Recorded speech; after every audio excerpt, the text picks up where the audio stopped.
Ken, how important was it for you guys to get the win tonight?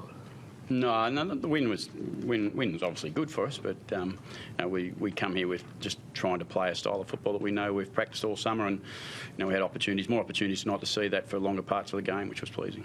Yeah, it must have been pleasing, Ken.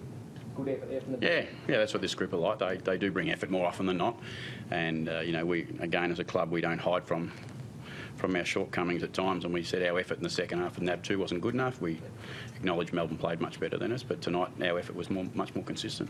Pleasing entering round 1 for you as well, I guess. Yeah, well, the whole pre-season's about round 1, 2, 3, 4, so you're getting ready, and as I said to the boys tonight, we weren't expecting perfection. We just wanted to make sure that we were heading in the right direction, because there's still, I think from tonight we're about 17 days or something from round 1 still, so it's a bit of training still to go for the boys, but an opportunity for a few days off now and freshen up and get ready for the start, which will be exciting. And how did you see Charlie Dixon? How'd you see him? The boys looked happy with that first goal. Yeah. The boys like him. I've got to tell you, the boys like him. We like him, and there's a lot about Charlie you like. He played Port Adelaide, didn't he? When he first came on the ground, what did you see? Bash, crash, get out of my way. I'm going to run over the top. If you get in my way, I'm probably going to hurt you if you have to. But my teammates matter, and that whatever I have to do for them, I'll do it for them. I thought Charlie was, Well, again, I said keep expectations down on Charlie before tonight. We just want him to get through the game. He's pulled up really well, really important. But he does play the footy that Port people love.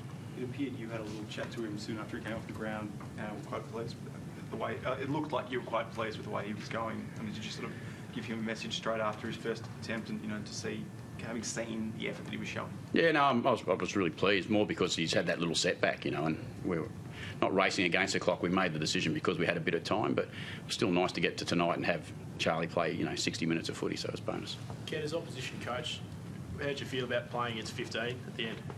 I had no control over it. But do you care? I care about our team. Yep.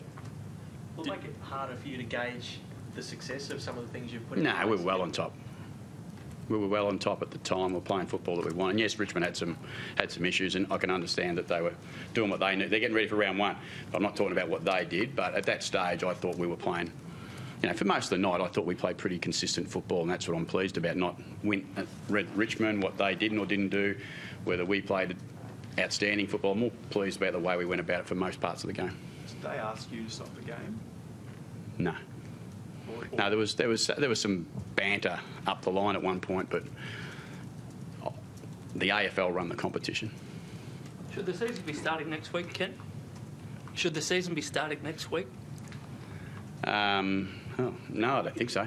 We typically had a week off and played. I think it's not an unreasonable thing to give the boys the week leading off into the start of the season. It builds it up a little bit. Everyone's doing their launches and stuff, so I think it works okay. I don't think there's not a need to extend the pre-season by any way then, put it that way. If there's an opportunity to get another game or two in, I would take that if I was in charge, but I'm not. So you're happy with the 3-week NAB challenge, not... I don't think you need that much. Personally, I don't think you need that much. If you've got 5 months to get ready, I don't know that you need another, what appears to be about 4 or 5 weeks over the course of 3 games in 4 weeks. So from our point of view, as I said, we always play with whatever we're told to do from the AFL, and we respect the AFL for that reason. How did you see Matthew Wobby's game in the ruck tonight? Yeah, really strong, I thought. I did hear some people talk to me before I came in, they thought he wasn't quite as strong.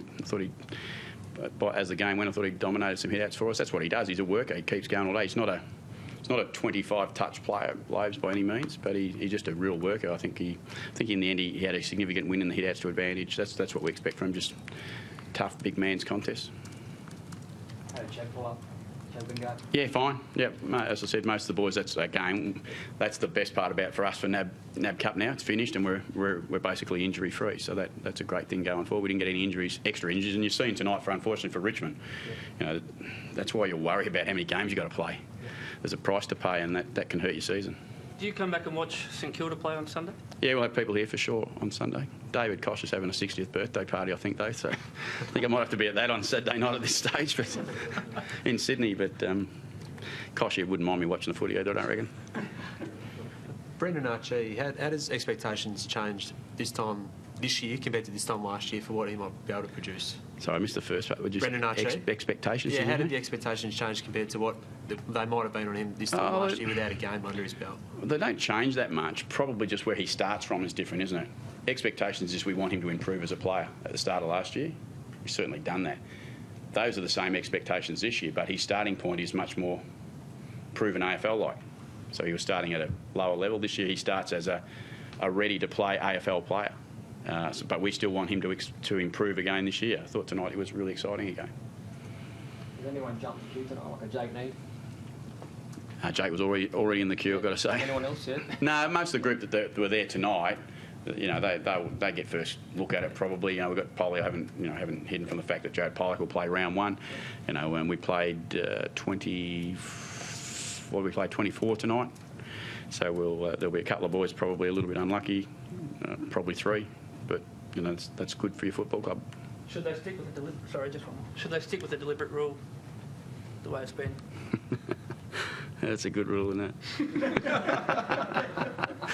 I'm sitting in the box going, is that our way or is that their way? I'm not quite sure.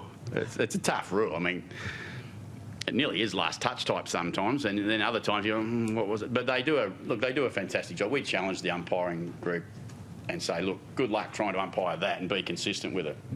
If players had to play under the same sort of guidelines, sometimes they wouldn't know whether they were up or down. I don't think what's going on. But it is a bit. I mean, I'll be honest, we've had a challenging NAB Cup as far as umpiring decisions have gone. I've spoken to Wayne myself, Wayne Campbell, and I've just been a little confused with some of the stuff. All right?